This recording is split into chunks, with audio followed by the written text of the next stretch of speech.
Cheer, cheer for UCS. You do your best and we'll do the rest. Fight, fight, fight with all your might. We are the Braves and our team is white.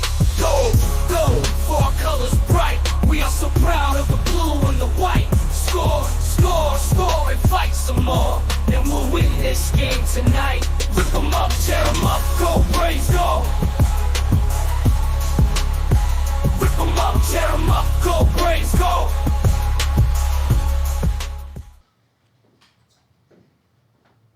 Let's bow and honor the Lord and this body. Our Father up in heaven, and then down here in our hearts through your sweet Spirit, we ask you today to bless our being together, to bless the work that you've called us to do. Bless this board and Dr. Hancock, and then bless each of these that have an interest, those that have come, visitors and friends and leaders. And we ask your blessings upon this meeting. I know that it'll probably be for the best of our kids. And so lead us and guide us. I come especially tonight in behalf of that school in Madison, Wisconsin. Such a tragic, terrible, ungodly thing to have to face. And so I pray your grace and your mercy and your hope and your healing upon all those families involved. Bless them as they draw close to one another. Help them to draw close to you. Now lead us and guide us by your sweet Spirit. Have your will and way in our lives as we try to serve and the circle that we travel. Help us to be a witness for you. We ask all of this in Jesus' name and for his sake. And all God's people said, Amen. Thank you. Thank you And very if I much. could be excused, I have a funeral home Yes, to go sir. to. Thank you Yes, very sir. much. Thank you again. Have a very good Christmas. Okay, at this time, I'd like to call this meeting to order. The first item is Pledge of Allegiance, and Miss Serenity Stone, would you please come forward, and everyone please stand? That's right. Stroll on up here, girl. All right. Are you ready? All right, start her out. Pledge allegiance to the flag of the United States of America and to the republic for which it stands, one nation, under God, indivisible, with liberty and justice for all. Thank you, Serenity. Thank you. Thank you. Great job. Good.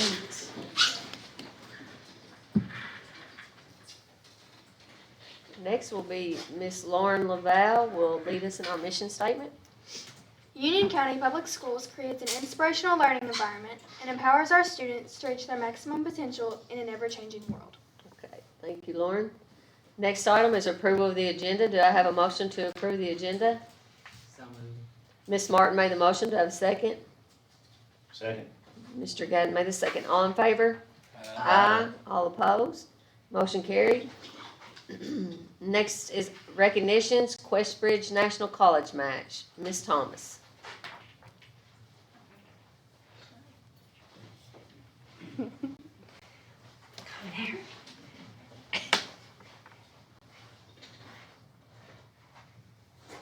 Thank you.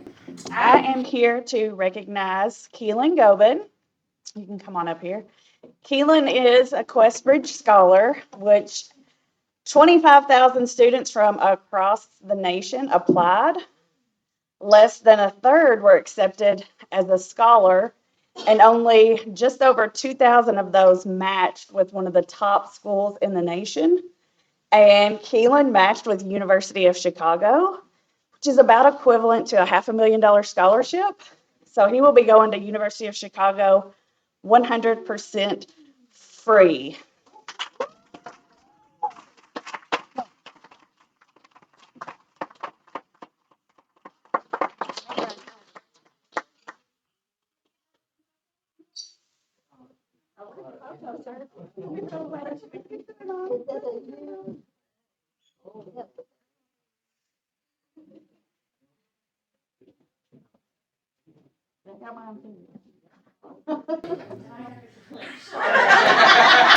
She's got the rich on. It all works.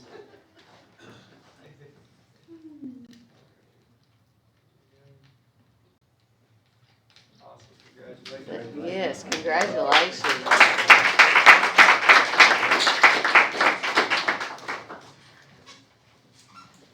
Next is VFW essay contest winners, Miss Wheaton.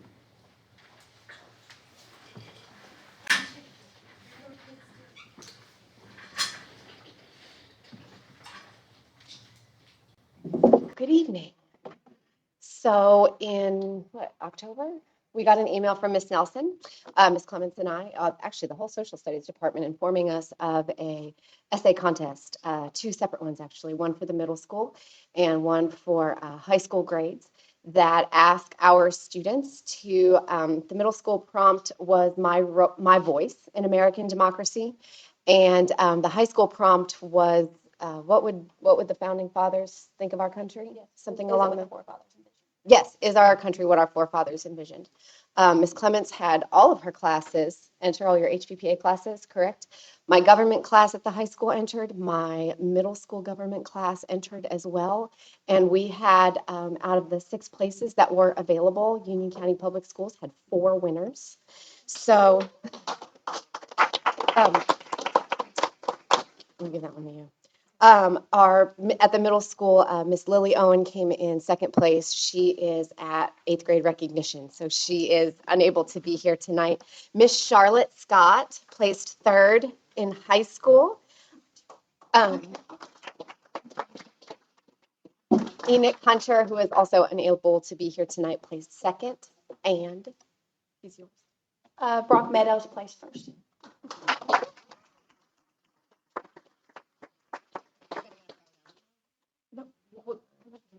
You always have to get the photo.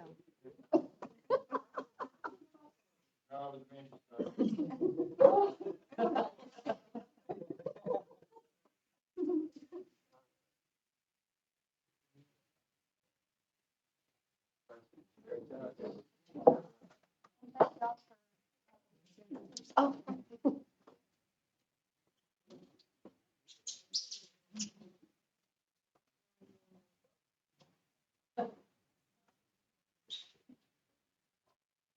Next is UCHS football seniors, Coach John.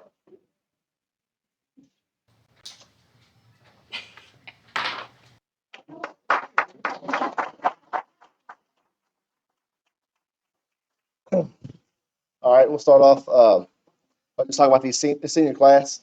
Senior class finished 45-8 career record through Union County High School. They're the best record through 4 years that we've had. Hopefully next year we can break it. That's the goal, right? Each every, but we've had some pretty good success these last several years, and everybody in the community once a couple years ago, and these guys hear it too. Oh well, after these guys are gone, you're gonna fall. You're gonna fall, and these guys stayed the pace and understood that and eventually you will have teams that won't be as good, but these guys stay level headed. What makes me proud of them is these last when they were sophomores and juniors. We didn't lose very many games in the regular season. We went undefeated in one regular season, and then we lost our last regular season game last year. But this year, we went 2-2 the first 4 games. And, it's very easy at that time, our guys put their head down and not understand the big go. Our guys understood what the plan was. We reached, we've had trouble getting past that 3rd round, and that was the goal. And we trust me, we let them know. Our goal is not to go undefeated. We did that. We lost, 2nd, 3rd round. Our goal is to get past that 3rd round, and no matter what we're doing early in the season, our guys understood what it was, and proud of them for that. And they, like I said before, they heard it from a year. A couple of years ago in graduating class, they were told they were going to be as good. And I'm not the one to say which class is better and what not. Even when I play, people want to compare, but I'm just glad that these guys made it farther than any of the players, and let's be proud of that and have the best record as a senior class. And forever grateful and thankful that these guys stayed, trusted us, and then worked their tails off and did pretty good. A bunch of Western Kentucky kids go up and play Louisville school, so very proud of that. So, first senior, Jaron Johnson.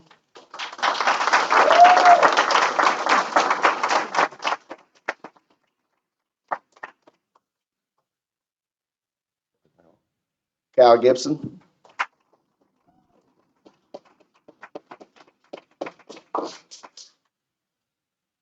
Colton Caps, not able to come.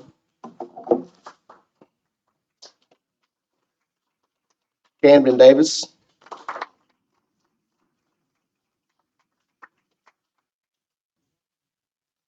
Keelan Gobin.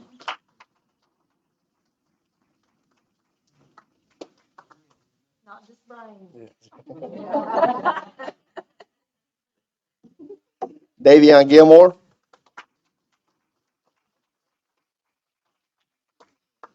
Kobe Schroeders. Amari Black.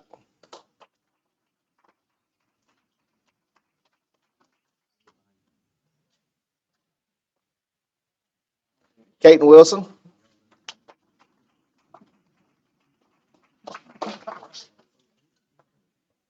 Christian Schaffner.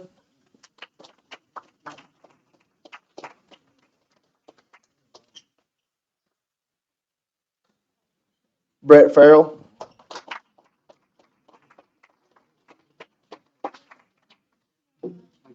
Caden Brodus.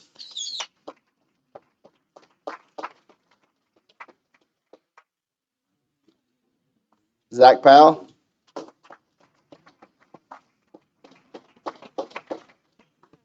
And White French.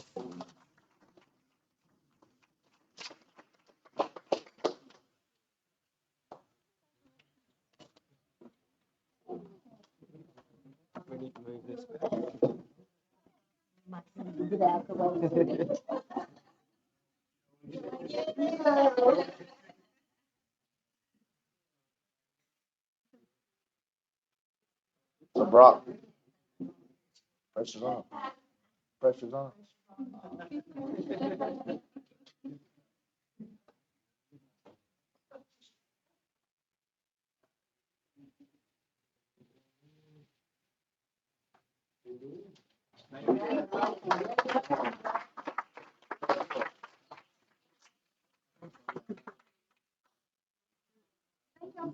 That's right.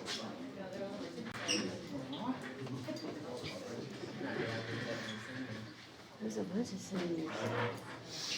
How's it senior night? They can leave if they want. Are they staying for? Y'all are welcome to slip on out if you want to. If y'all got ball games to go watch. Thank you, guys. We should have made them sing the song. Heck yeah. I do too. When did they announce that?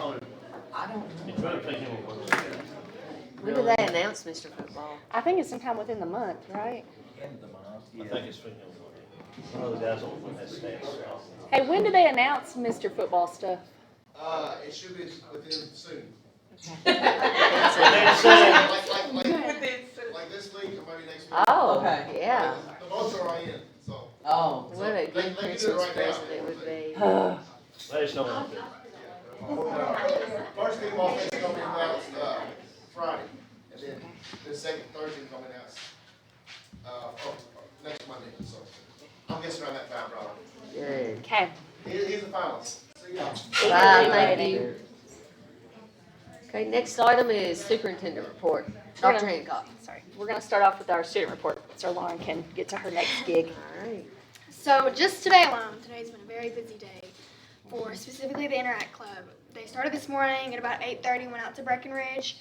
That's kind of like a monthly thing. Miss Gerton's trying to get the kids more involved in the community, so they've been going out there once a month, hanging out with the residents for a couple of hours. And then I stayed back from the field trip and spent the first 3 hours of the day with 2 other students preparing our Secret Santa boxes, which is 65 boxes for the Angel Tree students at the high school that has hygiene products, blankets, games, food, everything in it, and then we wrap them. So once the students got back from Breckenridge, we wrapped the boxes and took them out to the extension office for Miss Pinkston to handle those. We also dropped off all the toys for our toy drive and Interact is known for raising about 1,000 toys each year.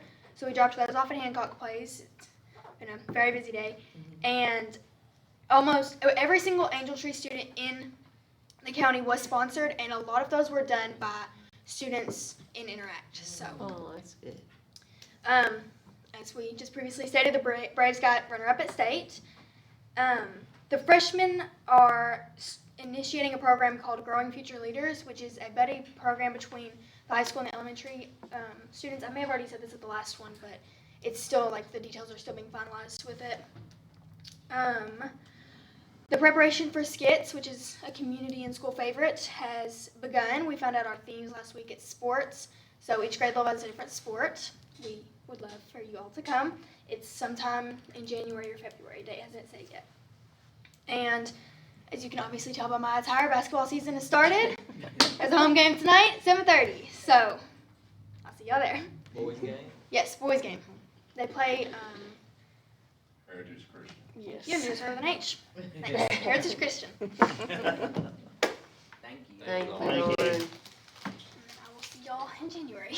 Bye. Y'all have a Probably Merry see you Christmas later. and a Probably Happy New see you Year. later tonight. Over at the Yeah. ball game. See y'all have time. Thanks, Lauren. All right, I think I passed out my report to everybody. I have a lot of add-ins as I was thinking. With, I just forgot his name. Brother Cobb. It reminded me that they have a prayer circle every single morning before they take off at the bus garage. So I don't know if people know that there are so many little pockets of that in our schools, but just wanted to make sure you all knew that. Another big thing right now, she mentioned delivering their boxes to the Frisk, who were taking care of all the Christmas assistants. They have been running themselves ragged, make sure all of our kids are taken care of at Christmas. Appreciate them so much. I gave you the draft of the Portrait of a Learner. I thought it was pretty special that our community really wanted us to focus on the character of a brave first and foremost. So we need to build good people. And then as they are curious learners, effective communicators, engaged citizens, and critical thinkers, that will take them to the next level. So to go from brave learners to brave leaders. As that continues to mold on, I'll keep you updated on that. Graduation has officially been set at May 23rd, and they're going to do it on the football field. Yes. Yeah. Backup, of course, is in the gym. And that'll be at 6 o'clock. It's a Friday night. I appreciate y'all's help on all the committees that we've had lately. And it looks like Chad's due one.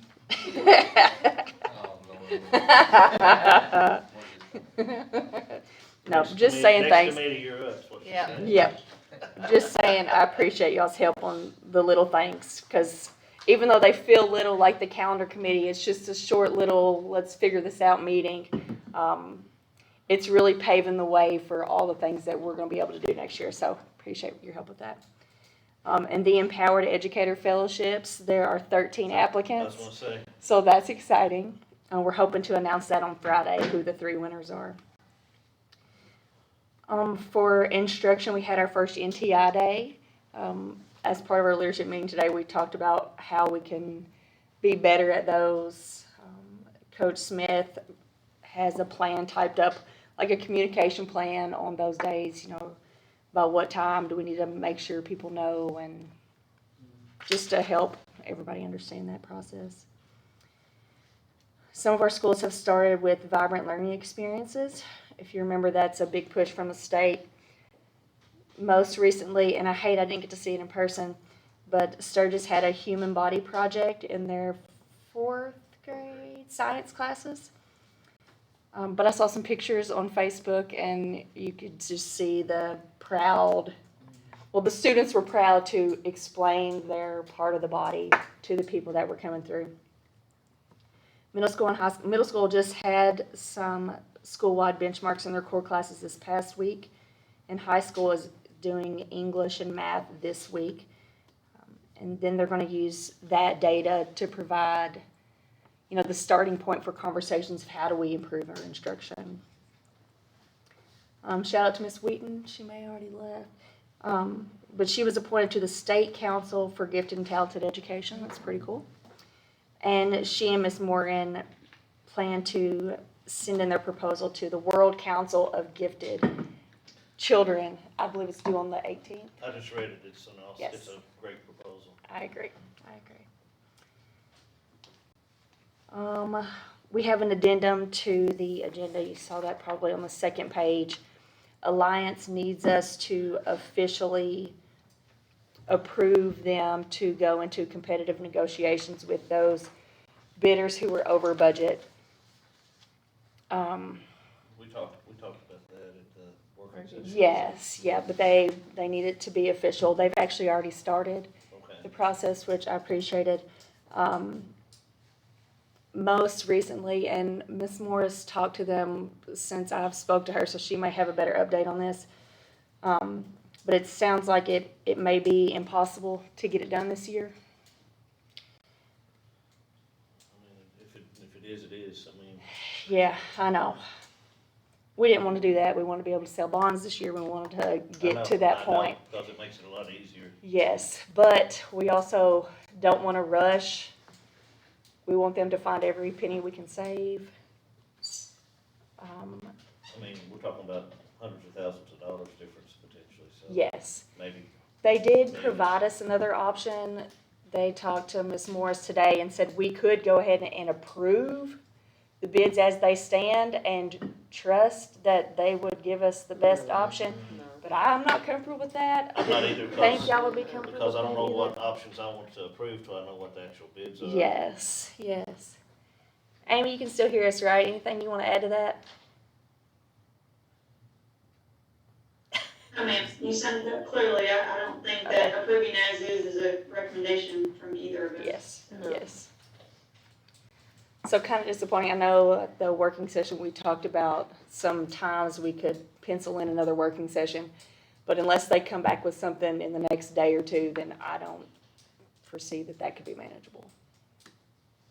Which is disappointing, but it is what it is, I feel like.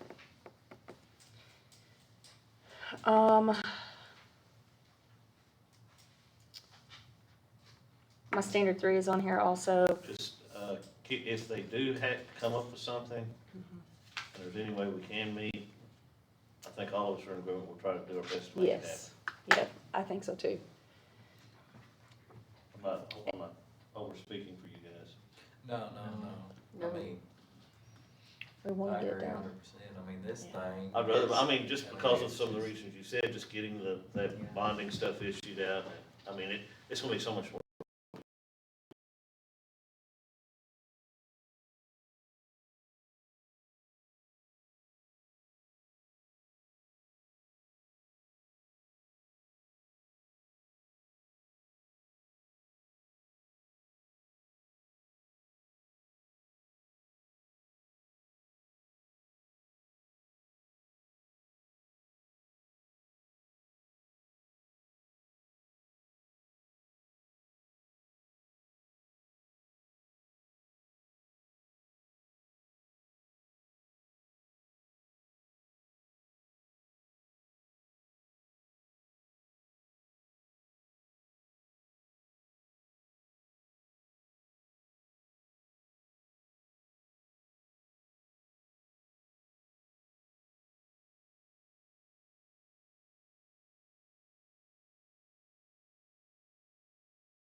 Oh, here, I do have this to give to you. It's for the MEGAT Scholarship Fund for seniors, and I made the same contribution to the Vandy Scholarship Fund. Thank you. Which is also for our students on it. Yes. Thank you. All right, next is attendance report. Ms. Hall. Good evening. This attendance is for our fourth attendance month, which ran from November the 9th through November the 8th through December the 9th. So Morganfield's average daily membership was 325.52 with a percentage of 93.73. Sturgis average daily membership, 344.12 with a percentage of 93.05. Uniontown average daily membership, 199 with a percentage of 94.19. Union County Middle School, average daily membership, 416.84 with a percentage of 92.6. Union County High School, average daily membership, 626.58 with a percentage of 92.06. Union County Learning Academy and Union County Virtual Learning Academy has an average daily membership of 81.78 with a percentage of 80.08. Preschool, average daily membership, 101.15 with a percentage of 93.3. Victory Tech and Job Corps have an average daily membership of 95.5 with a percentage of 100. Overall district average, our average daily membership is 2,191, and our overall attendance for the fourth month is 93.16. Any questions? Have you started to see a drop off the last couple of weeks? Actually, it has improved a little bit from the Oh, really? previous month, so. So we've seen Thanksgiving that. break helps, huh? I think maybe so. So no, not yet. We hope it stays away. Thank you, guys. Thank you. Thank you. Next is student achievement report. Ms. Howard. Or Dr. Howard.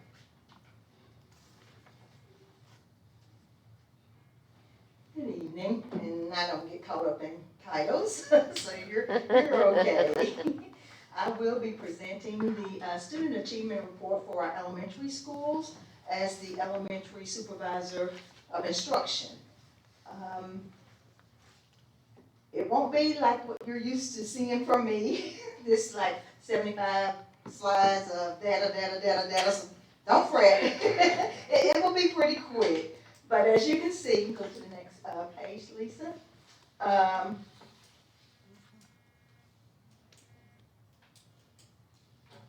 Okay, I'm going to be presenting what the current status is of our elementary programs as far as reading, because reading is going to be a focus. We realize that without reading, without our students being capable readers, then no other subject matters. We have to make sure that we produce readers who can read, comprehend, and do that in other subjects as well. We are in our third year of Wonders implementation. We went through the curriculum adoption program, a process our principals led with our teachers, and so there's always that period where you know you're getting used to it, but overall our reading achievement is not where we want it. District-wide, this includes all levels. According to KSA data, 33.34% demonstrated proficiency. And so we know we have work to do. And with our Wonders program, we have looked at it and analyzed it and realized that the phonics instruction is very weak. And so we are going to need to supplement that program. As we know, there's not one silver bullet that's going to fix everything. So although Wonders was green on ed reports, it still has a weakness in phonics instruction. So that is when our elementary interventionists, two of them at two of our schools, applied for the RDIF mini grant to supplement reading instruction for grades K through 2. And then the other elementary got on board once we were able to find funding sources to, because we saw how important and how critical most of our teachers, actually all of our teachers, when they went through that intensive Orton Gillingham, I'm getting ahead of myself, program, because I get excited when I talk about it. The teachers, this was 5 days during the summer, they were like, oh my gosh, this is the best professional development we've ever had with reading instruction. And maybe in 31 years of education, it was the best. I was there every day. I didn't. Some of them that came back were pretty pumped up from it. Yeah, and so those that were in it told some of their colleagues who weren't in it, and so we started hearing, okay, so when is the other school gonna get trained? I said, I promise we're gonna do everything we can in our district to make sure all elementary schools get trained because we believed in it that much. So anyway, all of our K-2 teachers, as well as our special ed teachers, have been trained in Orton Gillingham. And we call that OG for short. It was funny as we were at one of our schools, I don't think he's here, but Coach Coble said, what are these elementary students talking about OG? No, it's not Original Gangsta. It is Orton Gillingham. And so, but our schools have bought into it for the most part, and so all of them are K2 are trained. Recently, just the last few weeks, all three schools have applied for the RDIF reading grant again, so that we can get all teachers in elementary schools trained. That means our 3 through 5 and the special ed trained as well in Orton Gillingham. That would have all of our teachers trained at the elementary schools. And what that means is that we know at this point, when our kids go from 3rd grade to 4th and 5th, if they're not reading at grade level, they're still struggling at 3rd. They're still struggling at 4th and 5th. And so when we have teachers who have been trained in this, they're going to be better equipped to help those students gain those skills, those deficits that they have for whatever reason. And with Orton Gillingham, what it does, it gives us an explicit, systematic way of teaching phonics. I taught 1st grade for 11 years. And as I sat through that training, I was like, oh my goodness. It all makes sense. There is a science behind teaching reading. There is not a guessing game. A long time ago with whole language, we taught kids to look at the picture, memorize the words. There is a science to teaching, and Orton Gillingham provides that science for our teachers.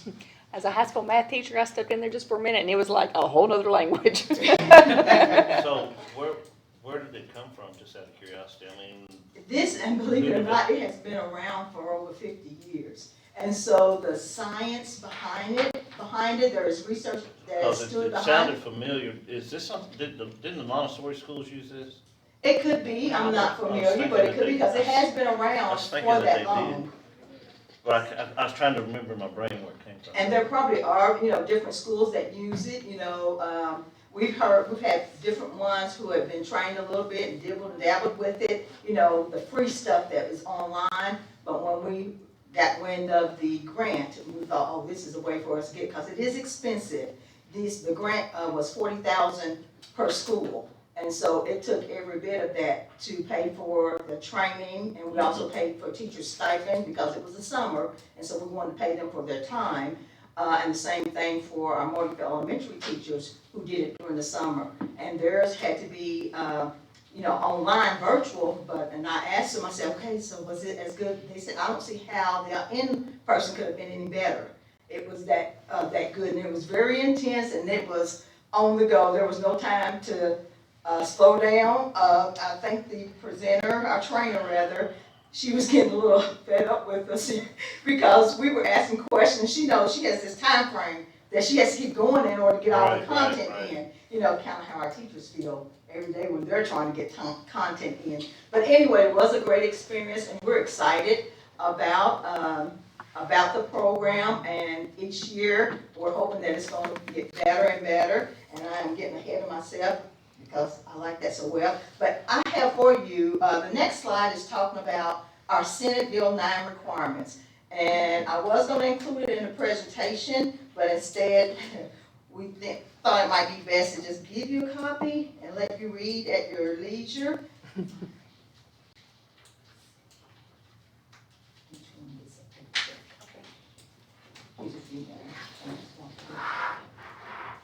But anyway, due to Senate Bill 9 requirements, certain guidelines must be adhered to by all Kentucky school districts, and these reference mostly our K through 3rd grade students. Part of these requirements are that we must give a universal screener, and for our district, it is STAR, and at least one reliable and valid reading diagnostic assessment. And there are several that our interventionists use, and they do that for all of our students in our elementary schools, not just K-3. They administered to our 4th and 5th grade if they were considered not a benchmark. Beginning this school year, students who did not score in the proficient level or higher on KSA were required to have a reading improvement plan developed. For us, that percentage is 64.42%, meaning 105 of our fourth graders, according to Senate Bill 9, have to have a reading improvement plan. We realize, and this is an issue across the state, we realize that this is just one test, and some students don't test well. However, it is what it is, and so we have to address it as it is. And so that is the main reason for us to put this focus on our reading instruction at the primary levels. Go to the next slide. So we have implemented a primary reading instruction program that is explicit and systematic.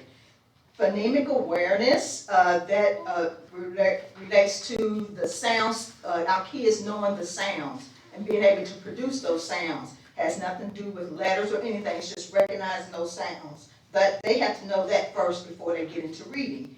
Then we go into the phonics and fluency, and so we use Haggerty, that's our online program, then also our teachers teach it. They do that strictly, it takes about 10 minutes a day, they get that in every day. And then for phonics and fluency, that's where we're using the Orton-Gillingham scope and sequence.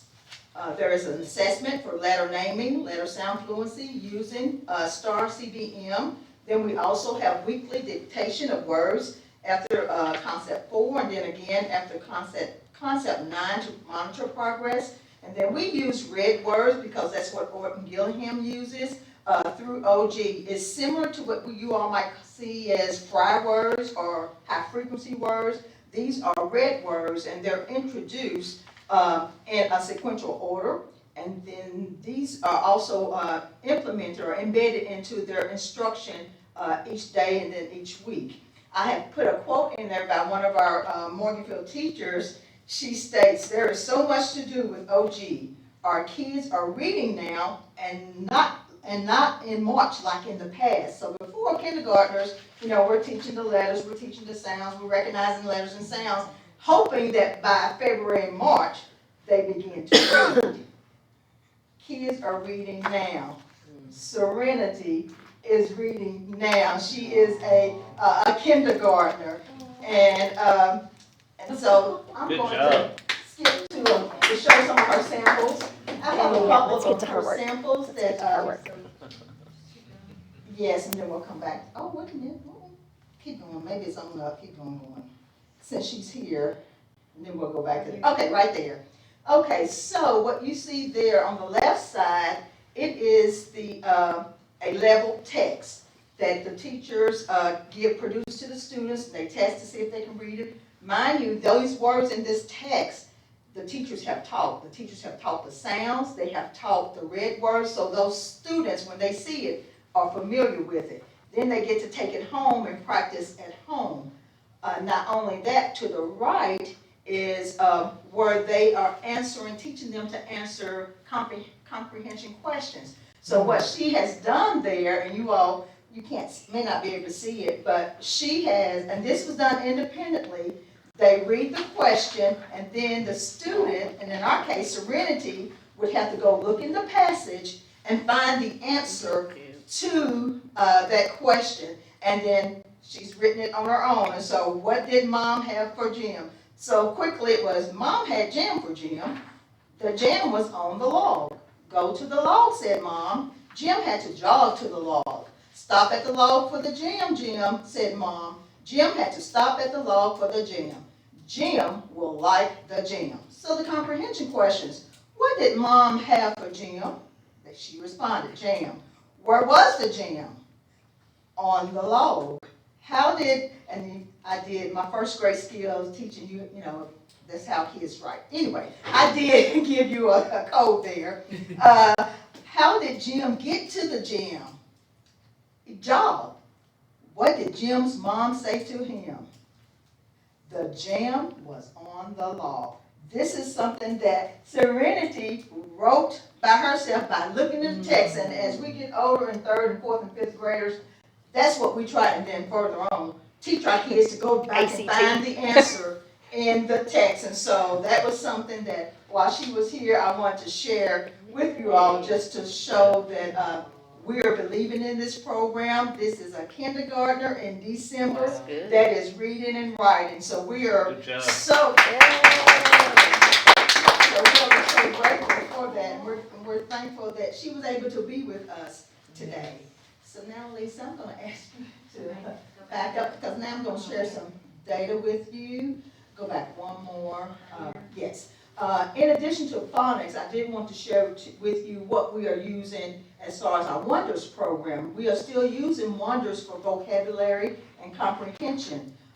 We use the decodables, OG decodables, to model and teach vocabulary and comprehension, but we use the Wonders big books for vocabulary and comprehension. At this time, kindergarten is not assessing formally for comprehension. They're modeling a lot and using the strategies a lot, and then using the big books. And so with kindergarten, what we're hoping is that we're teaching them the process, we're modeling what it means to comprehend a piece of text. And then we also teach grammar using Wonders. So the next slide that you see is going to be, the next one, is some data. So that's the slide you're used to seeing when we talk about student achievement. And what that is, that's last year's data. It's the 23-24 data for the first 9 weeks, second 9 weeks, third and fourth 9 weeks. You can see at winter where we are now, last year we had 34% at and above benchmark and 48.9 at the end of the year for Morganfield. To the right for Sturgis, we had 72.9 at and above benchmark at winter, and then the end of the year, 76.4. And then for Uniontown, we had 62.1% at and above benchmark last year at winter, and then 55.1 at the end of the year. The next slide is given this same data as one elementary score. So as you can see, first 9 weeks, we were 35.2% above benchmark, 64.8 below. In the second 9 weeks, 55.9 above, 44.1 below. Third 9 weeks, 54.2 above, and 45.8 below. And then the fourth 9 weeks, 61.4 above, and 38.6 below. So we made gradual progress, each 9 weeks. Now the next slide shows this winter's scores. The blue represents at and above, and the red represents below. For Morganfield, 82% of our kindergartners are at or above benchmark, leaving only 18% below.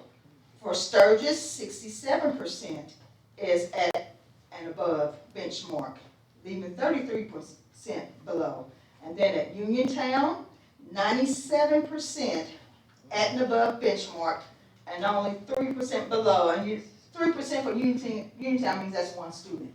That's one student. I know that. So as a elementary score, right now in December, we have 82% at and above benchmark. And this is based on instruction.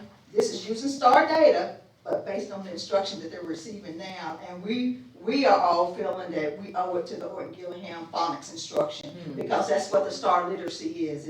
It's testing on phonics. And so, and I wanted to provide data for kindergarten because it's a baseline.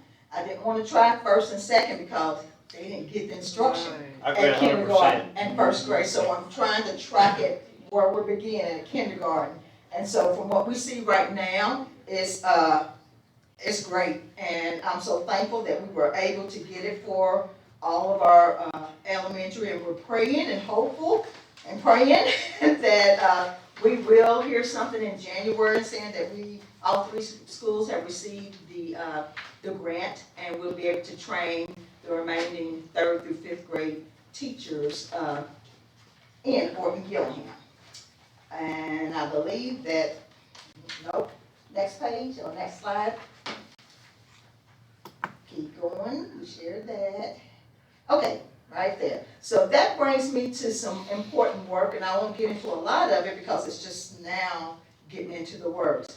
But I was able to take a team, and it's called our RTI at Work initiative. We don't know if that's what we're going to call it, but Dr.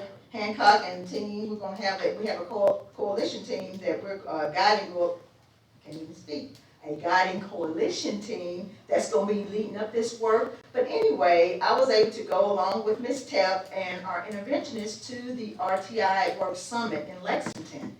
And boy, did we come back pumped. I mean, it was exciting, and it was just nonstop knowledge after knowledge of gaining information. And what we realized there, it was exhausting, but we realized our current system needs an overhaul. It is time to revamp and start fresh. At the conference, the presenter said a definition of organizational insanity. If we continue to do the same thing over and over again, we will get the same results. And so we're getting ready to join this party of RTI at work, and we're gonna call it a party, but we're gonna have to provide the context, the why, for our staff so that it doesn't become another thing to do. We want to utilize the necessary context to understand and embrace the RTI at work process. They told us and taught us that clarity precedes competence, meaning that if our teachers do not have clarity, it is going to be just something else to do, something else to do. And we realized there that this is not a race. They kept saying it over and over. This is a marathon. We have to start slow. Support must precede accountability. Next. What is the process for it? This is process Or am I getting ahead on your slides? really what it is, RTI is tier instruction. Okay. Starting with tier 1 as our core. Tier 2 is the supplemental, and then tier 3 is intervention. But we have to focus on our tier 1 instruction, and RTI includes all 3. That's the thing that we're going to have to teach our staff, is not just intervention. You know, we have to make sure that we have a solid tier 1 core, and that's what that is, core instruction, and we're going to start with reading at all levels. Right now, we're beginning with the elementary levels because we have done so much work with it already, and then we're planning on bringing it on board middle school and then high school, but we'll be focusing on their English courses. But for elementary, it will be reading, and because we do have an adopted program, now we have Orton Gillingham, and we're starting with a new strategic plan, so it's all kind of fitting together on bringing things together. So, and that process, it's way more difficult than what I just said, but we have to make sure that, like right now, you can ask teachers if they're doing RTI, and they're gonna say, yes, I do RTI. We have not identified for our district what that's gonna look like. You know, everybody's doing the best they can with what they know, and that's just the way it is. So we're gonna have to, as a district and as a guiding coalition team, teach our administrators. That's part of the plan, is that those who didn't get to attend the summit, we're gonna find funds to send those principals, because they have to see it too. They have to see it so that they can embrace and get what we got from it. But then, so that process is gonna be that process, and part of that process is making sure that we provide the context, the why. The data really should be the why, but we still have to have our teachers understand why it is so important that we truly understand RTI at work. And so this next page, the slide shows designing district cultural shifts. That's part of it. How do we need to shift the culture for continuous learning?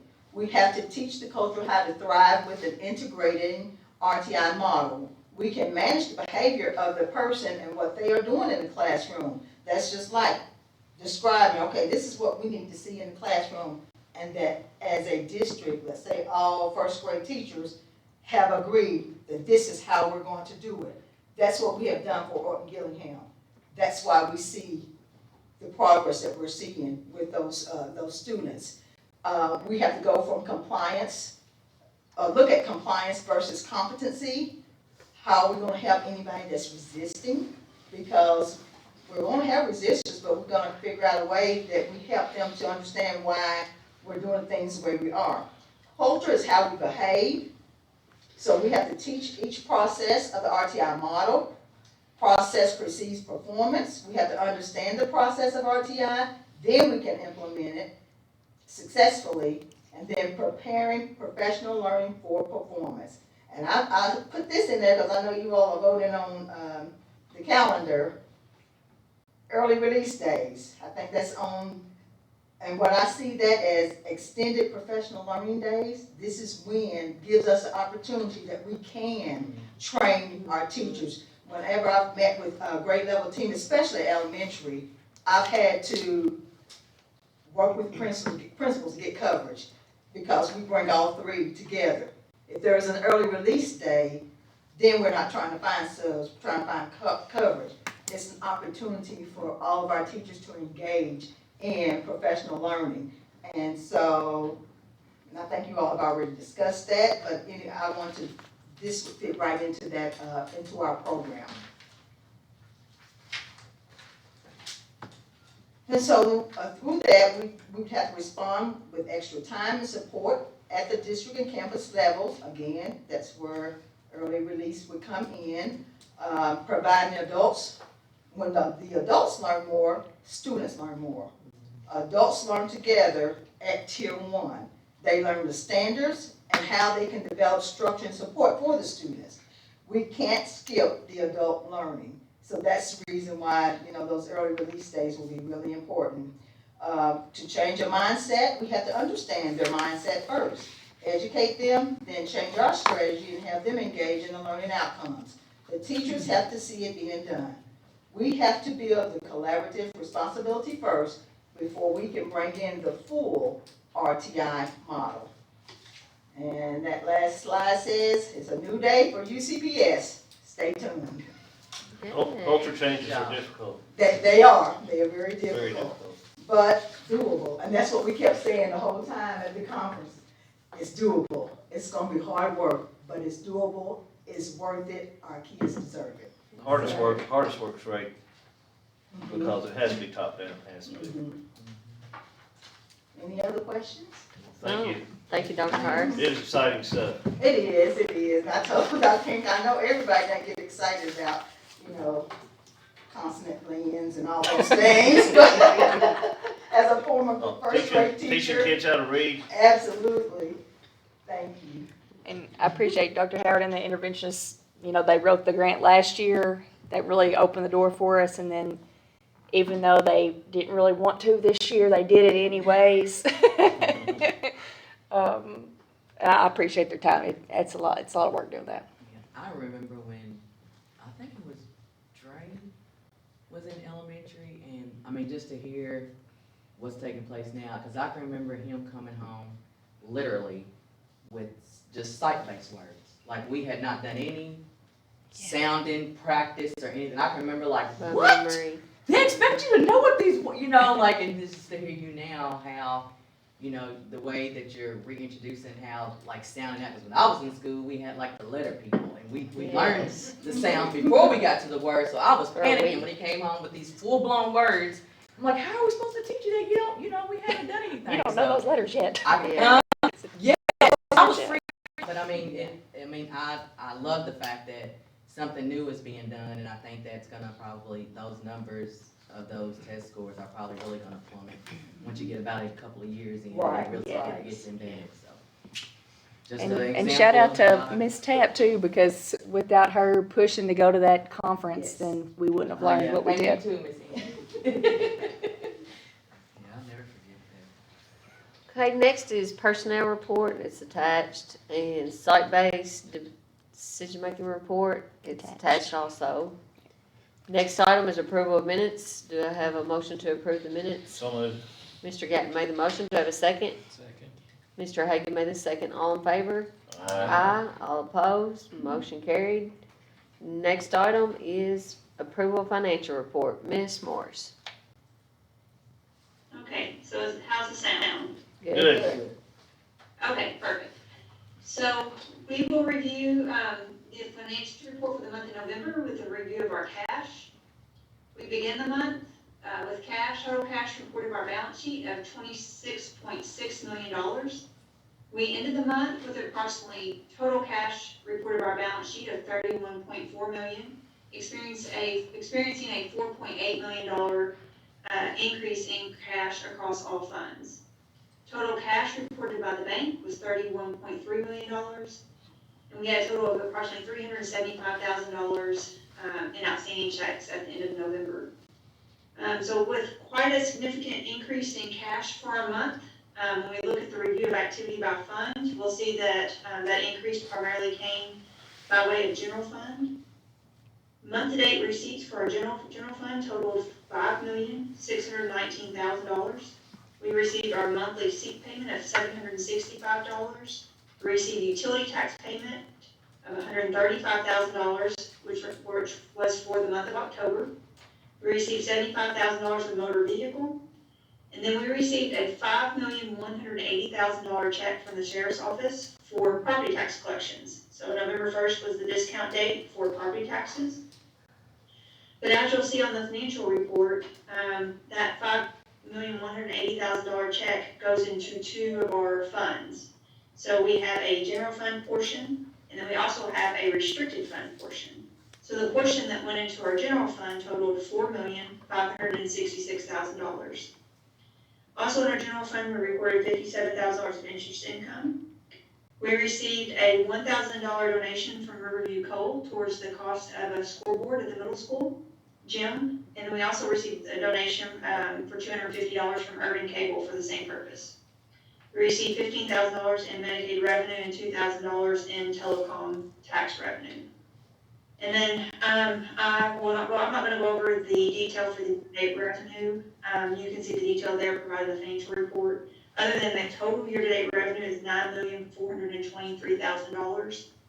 And then the two major components of our year-to-date revenue, of course, are SEEK at $3.7 million, and then total property taxes of $4,567,000.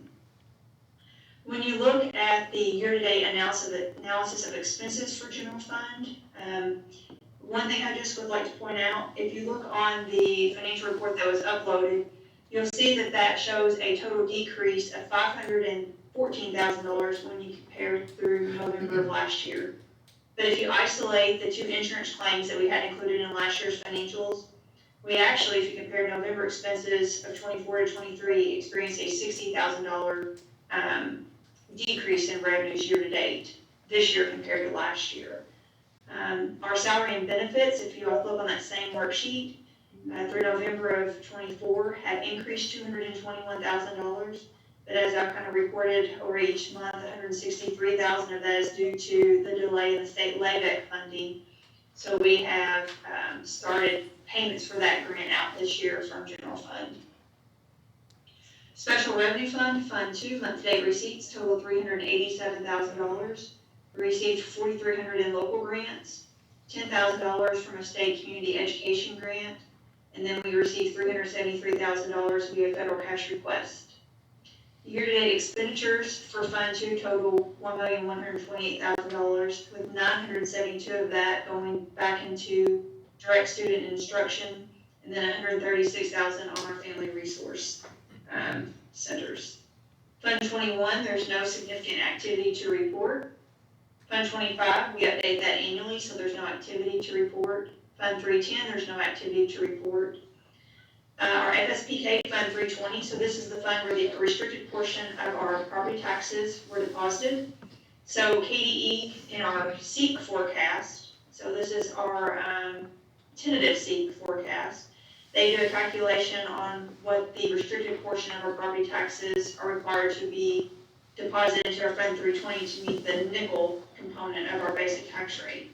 And then when the SEEK calculation is finalized in March, that amount probably will change slightly just as our SEEK is finalized. So we'll true this up. But at this point in the year, of that $5,180,000 check we received, we deposited $614,000 into our Fund 320 for the local restricted portion. The construction fund, Fund 360, we dispersed $41,315. We paid $40,000 to Sherman Carter, and then $976 to Markham Engineering for the middle school fire panel project.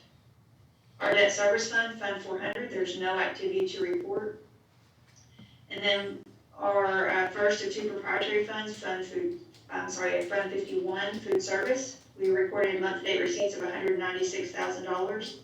$171,000 of that was through our October federal CNIP or mill claim. And then Mr. Boswell also submitted $7,900 of reimbursement through the Fresh Fruit and Vegetable Grant. We collected $6,500 of non-reimbursable meals, $4,600 in contract meals, and reported $6,000 in interest income.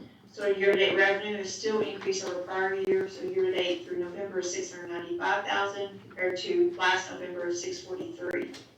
And then we look at expenses, we're still tracking the same as we did last month. Our expenses, total year-to-date $746,000, which is an $88,000 increase over prior year. It includes the timing of food costs, but primarily $39,000 of equipment purchases in the current year. Daycare Fund 52, month-to-date revenue for our Apples program was $17,600. $14,500 was for tuition and state payments, $3,000 in interest income, and $8,800 in program expenses. So that's the financial report for the month of November. Any questions? No, thank you. Thank you, Ms. Morris. Do I have a motion to approve the financial report? So moved. Ms. Martin made a motion. Do I have a second? Second. Mr. Hagan made a second. All in favor? Aye. Aye. All opposed? Motion carried. Next item is approval of payment of bills. Do I have a motion to approve payment of bills? So moved. Mr. Gatt made the motion. Do I have a second? Second. Ms. Martin made the second. All in favor? Aye. Aye. All opposed? Motion carried. Next item is approval of expenses for superintendent's office. Is there any questions for Ms. Morris or Dr. Hancock? Do I have a motion to approve the expenses for the superintendent's office? So moved. So moved. Mr. Hagan made the motion. Do I have a second? Second. Mr. Gayton seconded. All in favor? Aye. All opposed. Next item, public comments. There weren't any. And then next item, approval of consent agenda, and these were gone over in detail in the working session. Number 1, travel report. Number 2, requests for fundraisers. Number 3, trip requests. Number 4, leave of absences. Number 5, 2025-2026 school year calendar. Number 6, request for shortened school days. Number 7, approval of COPE contract. Number 8, approval of JKC vending proposal, drink machines. Number 9, renewal of commercial insurance effective January 1, 2025. Number 10, approval of declaration of surplus equipment. And number 11, certified evaluation appeals panel. Do I have a motion to approve 1 through 11 as read? So moved. Ms. Martin made the motion. Do I have a second? Second. Mr. Gatton made the second. All in favor? Aye. Aye. All opposed? Motion carried. Next is the addendum to authorize Alliance Corporation to enter into competitive negotiations with the low bidders on bid package 010, 015, 010/015, 030, and 230 for BG 23-171 vocational school renovation. Is there any, do you want to comment or anything on it? Amy, do you have anything else? Well, we kind of talked about it, I mean, we, No. go ahead, Ann. Yes, just to add, like that, because our district is a model procurement district, since the low bid on those packages put us over budget, that's what allows our district to enter into competitive negotiations. Just so I was questioning, could we go into some of the other bid packages, but it's just those bid packages specifically that were over budget, so, Okay, just to clarify. all right.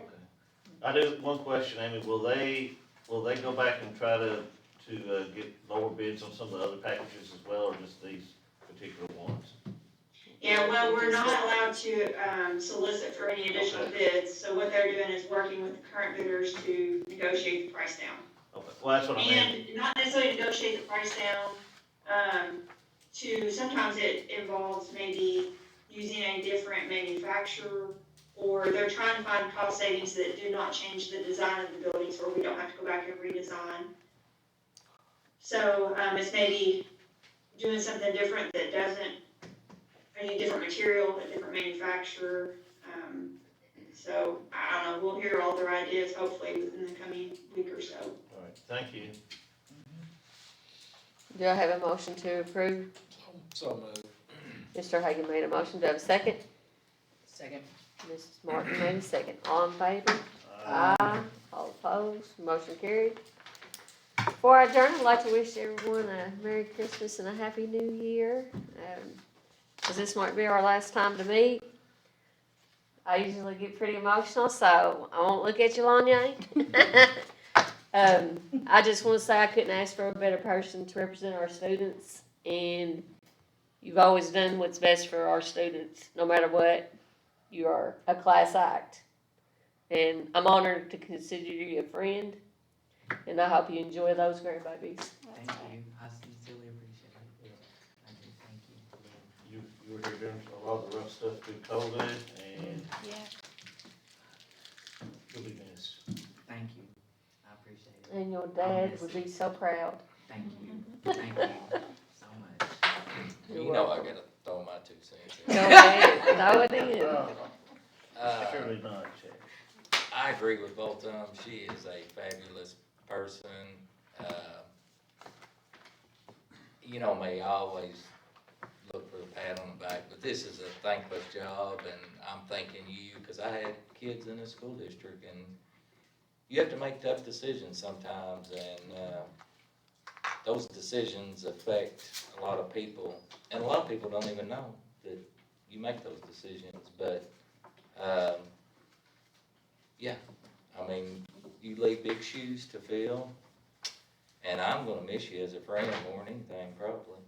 So, thank you. I'm not going away. We'll see you at ball games. Yeah, just stay around. But she, as Tara said, she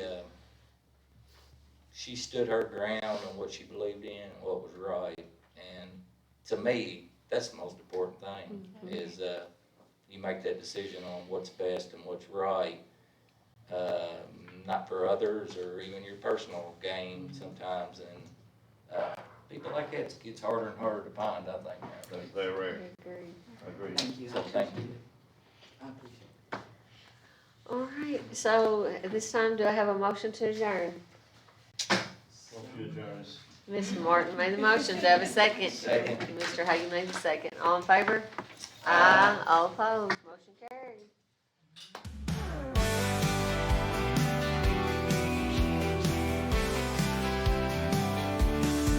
You do your best and we'll do the rest. Fight, fight, fight with all your might. We are the Braves and our team is right. We are the Braves and our team is right. Go, go for our colors bright. We are so proud of the blue and the white. Score, score, score and fight some more. And we'll win this game tonight.